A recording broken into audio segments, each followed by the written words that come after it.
নাটকের সবশেষ দৃশ্যে অধ্যাপক ইউনূস হাজির করেছেন নয়া সমাধান সূত্র।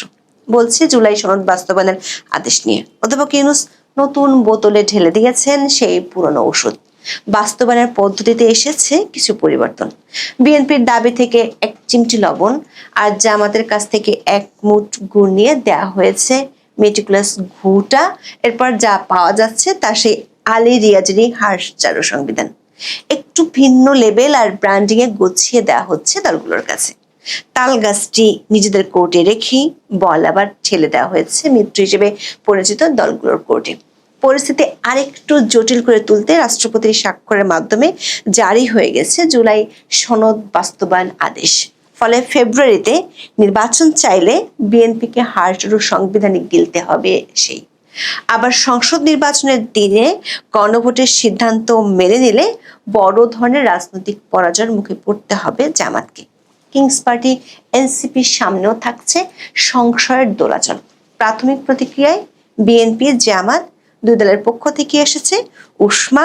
অধ্যাপক ইউনূস কি তবে নিজের মতো করে খেলার মাঠে গোলপোস্ট সেট করলেন? সেই গোলপোস্ট সেট করতে যিনি ছিলেন আসল সৈনিক, সেই আলী রিয়াজকে পুরস্কার স্বরূপ উপদেষ্টার মর্যাদা দিয়ে নিজের কাছেই রাখছেন অধ্যাপক ইউনূস। দর্শক, নির্বাচনের মাত্র 3 মাস বাকি। নির্বাচনের 3 মাসেরও কম সময় আলী রিয়াজকে কেন উপদেষ্টা পদমর্যাদায় নিয়োগ দেওয়া হলো সেই প্রশ্ন তুলেছেন অনেকেই। আইন বিশেষজ্ঞদের কাছে প্রশ্ন হলো, অধ্যাপক ইউনূসের সরকার সংবিধানের কোন ধারা বলে রাষ্ট্রপতির মাধ্যমে আদেশ জারি করেছেন? আবার অধ্যাপক ইউনূসের গণভোটের জন্য প্রস্তাবিত ব্যালটের কন্টেন্ট নিয়ে এরই মধ্যে হাস্যরসের সৃষ্টি হয়েছে। এই গণভোটের ব্যালটে আপনার জন্য অপেক্ষা করছে 4টি প্রস্তাবের একটি বান্ডেল প্যাকেজ। এমন বান্ডেল প্যাকেজের কারণে রাজনীতিতে কে জিতলো আর কে হারলো, এই আদেশ কি সত্যি নতুন বাংলাদেশের সূচনা, নাকি ভবিষ্যতে এটি এক বিরাট আইনি প্রশ্নের মুখে পড়বে? জানতে চলুন যাওয়া যাক বিশ্লেষণে।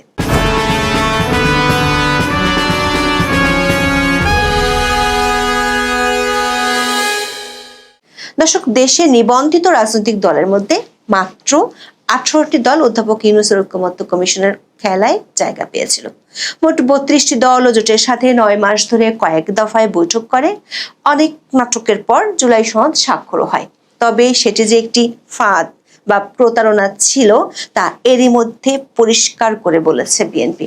ফাঁদে ফেলে বিএনপিকে দিয়ে স্বাক্ষর করিয়ে উল্টে দেয় খসড়া প্রস্তাব। আলী রিয়াজ নিজের মতো করে সুপারিশ প্রস্তাব জমা দেন। বিএনপি সহ বেশিরভাগ রাজনৈতিক দলের নোট অফ ডিসেন্টকে ডাস্টবিনে ছুঁড়ে ফেলেন আলী রিয়াজ। নিজেই সেই হাঁসচারু সংবিধান সংস্কার প্রস্তাবকে মানতে বাধ্য করাতে চান রাজনৈতিক দলগুলোকে। তাতে অধ্যাপক ইউনূসের মিত্রদের মধ্যে বাদে বিরোধ বিএনপি বিবৃতির মধ্যে সীমাবদ্ধ থাকলেও জামাত ইসলামী সহ 8টি দল কর্মসূচি দেয়। সরকারের বেঁধে দেয়া 1 সপ্তাহের মধ্যে বিএনপি জামাত ইসলামীর ডাকে সাড়া দেয়নি। এর মধ্যে আওয়ামী লীগের লকডাউন কর্মসূচিতে নাবিশ্বাস ওঠে সরকারের। শেষমেশ অধ্যাপক ইউনূস ঘোষণা দেন সমাধান নিয়ে তিনি আসছেন জাতির সামনে। তার আগে উপদেষ্টা পরিষদে অনুমোদন হয় জুলাই জাতীয় সনদ সংবিধান সংস্কার বাস্তবায়ন আদেশ। দর্শক, আলী রিয়াজের হাঁসচারু সুপারিশ প্রস্তাবে 84টি প্রস্তাব ছিল। তার মধ্যে ঐকমত্য কমিশনের আলোচনায় অংশ নেওয়া সবগুলো রাজনৈতিক দল 30টি প্রস্তাবে কোনো দ্বিমত পোষণ করেনি। তার মানে গাণিতিকভাবে দেখলে প্রায় 3 ভাগের 1 ভাগে ঐকমত্য হয়েছে। কিন্তু অধ্যাপক ইউনূসের দাবি কিছু প্রস্তাবে সামান্য ভিন্নমত আছে। বাকি অল্প কিছু প্রস্তাবে আপাত দৃষ্টি মনে হয় অনেক দূরত্ব আছে, যা গণতান্ত্রিক প্রক্রিয়ায় অস্বাভাবিক কিছু নয় বলে তিনি দাবি করেছেন। দর্শক, আলী রিয়াজের সুপারিশ প্রস্তাব জমা পড়ার পর যেখানে তার 3 মিত্র দেশের পুরো রাজনৈতিক পরিস্থিতিকে অস্থিতিশীল করে তুলেছেন, সেখানে তিনি বলছেন দ্বিমত থাকা প্রস্তাবগুলোর ক্ষেত্রে মতভিন্নতা খুব গভীর নয়। অধ্যাপক ইউনূসের দাবি অনুযায়ী জুলাই সনদ আসলে কেউ সঠিকভাবে বিশ্লেষণই করেনি, কারণ রাজনৈতিক দলগুলোর প্রকাশ্য বক্তব্য যতখানি পরস্পর বিরোধী অবস্থানে আছে বলে মনে হয়, জুলাই সনদ ঠিকভাবে বিশ্লেষণ করলে ততখানি মতপার্থক্য দেখা যেত না। অধ্যাপক ইউনূস এটাকে তার সরকারের অনন্য অর্জন হিসেবে দাবি করেছেন। দর্শক, অধ্যাপক ইউনূস তার ভাষণে বলেছেন, এসব বিবেচনায় রেখে এবং রাজনৈতিক দলগুলো কর্তৃক স্বাক্ষরিত জুলাই সনদকে মূল দলিল হিসেবে ধরে নিয়ে অন্তর্বর্তী সরকার 13 নভেম্বর উপদেষ্টা পরিষদের বৈঠকে জুলাই জাতীয় সংবিধান সংস্কার বাস্তবায়ন আদেশ অনুমোদন করেছে। দর্শক, একটু খেয়াল করে দেখুন, অধ্যাপক ইউনূস বলেছেন রাজনৈতিক দলগুলোর স্বাক্ষরিত জুলাই সনদকে মূল দলিল হিসেবে ধরেছে উপদেষ্টা পরিষদ, অথচ বিএনপি বরাবরই বলেছে তারা যে সনদে স্বাক্ষর করেছেন আলী রিয়াজ জমা দেওয়ার সময় সেটির কন্টেন্ট পাল্টে ফেলেছেন। দর্শক, প্রধান উপদেষ্টা তার ভাষণে এমন পথরেখা দিয়েছেন তার সত্যি বিশ্বে বিরল। উপদেষ্টা পরিষদে জুলাই সনদ বাস্তবায়ন আদেশ অনুমোদনের বিরাট খবর জানিয়ে তিনি বলেন, প্রয়োজনীয় স্বাক্ষর শেষে এটি গেজেট নোটিফিকেশনের পর্যায়ে পৌঁছে গেছে। এরপরই আসে হার্জারু সংবিধান বাস্তবায়নের ওরসলাইন পথরেখার থিওরি। এটি অনুযায়ী সংসদ নির্বাচনের দিনই হবে সনদ প্রশ্ন গণভোট। আলী রিয়াজের এক কথার প্রশ্নকে 4টি প্যাকেজে ভাগ করা হয়েছে, তবে সে 4টি প্যাকেজ কি এক কথায় হ্যাঁ বা না বলে একসঙ্গে অনুমোদন অথবা প্রত্যাখ্যান করতে হবে ভোটারদেরকে। দর্শক, গণভোটের ব্যালটটি আপনার জন্য হতে পারে একটি ধাঁধার মতো। আপনি যদি পড়তে না পারেন তাহলে আপনি গণভোটে অংশ নিতে পারলেও যৌক্তিক সিদ্ধান্ত নিতে পারবেন কিনা সে প্রশ্ন রয়ে গেছে। কারণ গণভোটের ব্যালটে আপনার জন্য প্রশ্ন থাকবে 4টি, সেগুলো আপনাকে পড়ে অথবা বুঝে উত্তর দিতে হবে। তবে আগে থেকে জেনে যাওয়াই ভালো, কারণ প্রস্তাবগুলো পড়ে বুঝতে গেলে আপনার ডিকশনারি লাগতে পারে। এমনকি পড়তে পড়তে ক্লান্ত হয়ে আপনি ভোট কেন্দ্রে ঘুমিয়ে যেতে পারেন। সে 4টি প্রস্তাবের মধ্যে প্রথমটি হলো নির্বাচনকালীন সময়ে তত্ত্বাবধায়ক সরকার, নির্বাচন কমিশন এবং অন্যান্য সাংবিধানিক প্রতিষ্ঠান জুলাই সনদে বর্ণিত প্রক্রিয়ার আলোকে গঠন করা হবে। দর্শক, অন্যান্যের মধ্যে কতগুলো সাংবিধানিক প্রতিষ্ঠান আছে সে বিষয়ে আপনাকে আগেই জেনে যেতে হবে, কারণ এর উল্লেখ ব্যালটে থাকবে না। কিন্তু দ্বিতীয় প্রস্তাবটি হলো আগামী সংসদ দ্বিকক্ষ বিশিষ্ট হবে। 3 নম্বর প্রস্তাব, রাজনৈতিক দলগুলো যে 30টি বিষয়ে একমত হয়েছে সেগুলো বাস্তবায়নে আগামী নির্বাচনে বিজয়ী দল বাধ্য থাকবে। ব্যালটের 4 নম্বর প্রস্তাবটি অস্পষ্ট। সেটিতে বলা হয়েছে জুলাই সনদে বর্ণিত অন্যান্য সংস্কার রাজনৈতিক দলগুলোর প্রতিশ্রুতি অনুসারে বাস্তবায়ন করা হবে। মানে এটাকে বিবিধ বা মিসলেনিয়াস হিসেবে বলা যেতে পারে।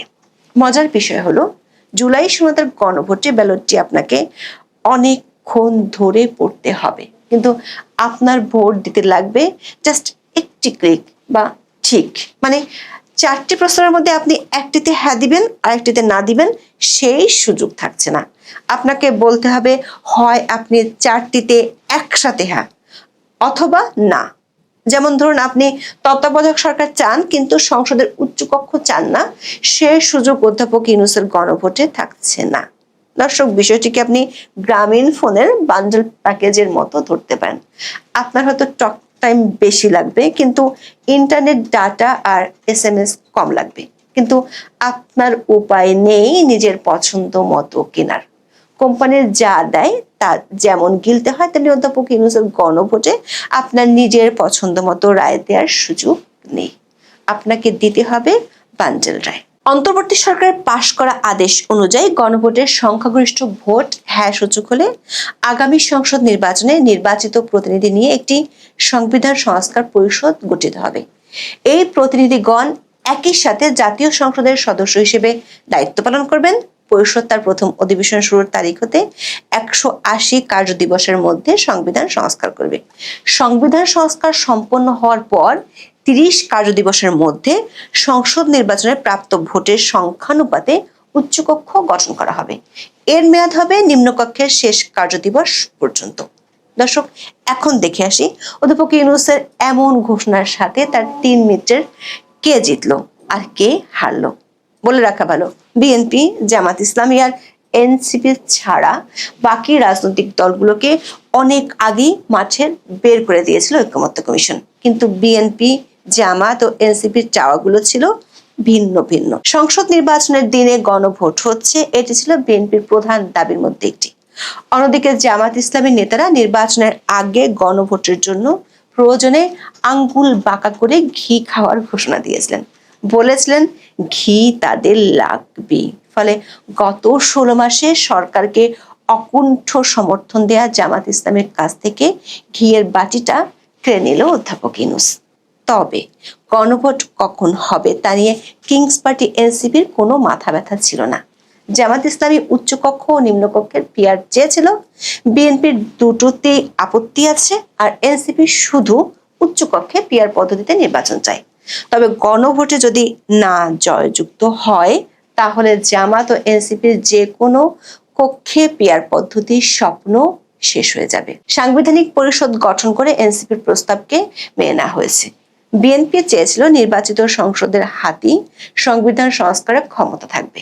এনসিপি চেয়েছিল অধ্যাপক ইউনূসের স্বাক্ষরে জুলাই সনদ আদেশ জারি হবে, আর বিএনপি চেয়েছিল রাষ্ট্রপতির অধ্যাদেশের মাধ্যমে জারি হবে। কিন্তু অধ্যাপক ইউনূস হাঁটলেন তার নিজের রাস্তায়, যেখানে রাষ্ট্রপতির স্বাক্ষরের মাধ্যমে আদেশ জারি করা হয়েছে। এখানে দুটি প্রশ্ন। রাষ্ট্রপতির স্বাক্ষর করা এই জুলাই সনদ বাস্তবায়ন আদেশ এনসিপি কি মেনে নেবে? দ্বিতীয় প্রশ্ন, সংসদ থাকুক বা না থাকুক, মানে যে ধরনের সরকার থাকুক না কেন, রাষ্ট্রপতির আদেশ জারির ক্ষমতা আছে কি না?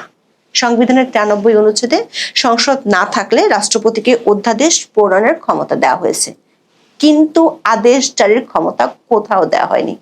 এ কারণে আইনবিদরা মনে করছেন ভবিষ্যতে এই সনদ, আদেশ, এমনকি গণভোটও বিরাট আইনি প্রশ্নের মুখে পড়বে। তবে অধ্যাপক ইউনূস শেষ সময় এসে আলী রিয়াজের 270 দিনের পর অটো বাস্তবায়ন পদ্ধতি নিয়ে কিছু বলেননি। তবে নতুন আদেশে বলা হয়েছে সংবিধান সংস্কার পরিষদ কর্তৃক গৃহীত সংবিধানই চূড়ান্ত হবে, মানে এখানেও নির্বাচিত সংসদকে খাটো করা হয়েছে।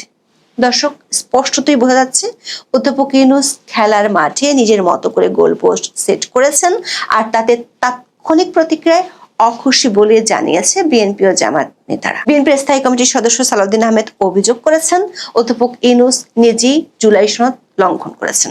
অন্যদিকে জামাত ইসলামের সেক্রেটারি জেনারেল গোলাম পরোয়ার বলেছেন অধ্যাপক ইউনূসের ভাষণে জনগণের মত প্রতিফলিত হয়নি। দর্শক, অধ্যাপক ইউনূস তার ভাষণে দাবি করেছেন ঐকমত্য কমিশন যারা করেছে সেটি বাংলাদেশের রাজনীতির ক্ষেত্রে তো বটেই, পৃথিবীর অনেক দেশের জন্য এক অভূতপূর্ব ঘটনা। তার পুরস্কার হিসেবে তিনি আলী রিয়াজকে দিয়েছেন পুরস্কার। উপদেষ্টা পদমর্যাদায় তাকে নিজের বিশেষ সহকারী করেছেন।